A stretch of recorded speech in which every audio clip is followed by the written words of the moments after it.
संस्कार काय असतात, संस्कृती म्हणजे कशी ओढली जाते, उत्तम शिंदे मंडळ आहे. या ठिकाणी शिवजी शिंदे यांच्या अंगणामध्ये येऊन झालं. अतिशय उत्तम असं अध्यात्म आणि आरोग्यसेवा समूह आम्हाला या ठिकाणी बघता आला. या मंडळाच्या खूप शुभेच्छा आहेत. या मंडळातील बघा 1000 लोक अध्यात्म वळाली आहेत. नियमांच्या हिशोब असतात, दाखवा असतात, खूप मोठा आनंद आम्हाला आहे. आणि सगळ्यांशी संवाद साधला आहे.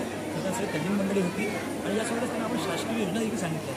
त्यामुळे अध्यात्म, आरोग्यसेवा आणि आपण समाजसेवा त्रिवेणीसिंह होता. विशेषत्वानं महिलांकरता ब्रेस्ट कॅन्सरचा सुद्धा विषय फार गंभीर विषय आहे.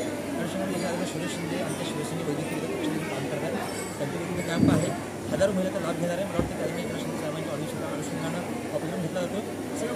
मंडळातील सर्व कार्यकर्ते नाही, काम कुठलंही कमी नसतं.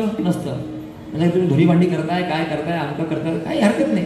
पोटापाणा करता माणसं. त्यांना अक्षर कळत नव्हतं, पण धनाबाईंना हे कळत होतं. धनाबाईंनी अख्खं आयुष्य नामदेव यांच्या घरामध्ये सेवा करण्याचं काम केलं. परिणाम काय झालं की दासी देवीपासून संत धनाबाईंच्या घरी मांडलेल्या पाहूनच्या नामाचा ओगर वाढलेला. संत काय देतील? संत आपल्याला त्यांचं नाम देतील. आपल्याला गुरुपरंपरेमध्ये गुरु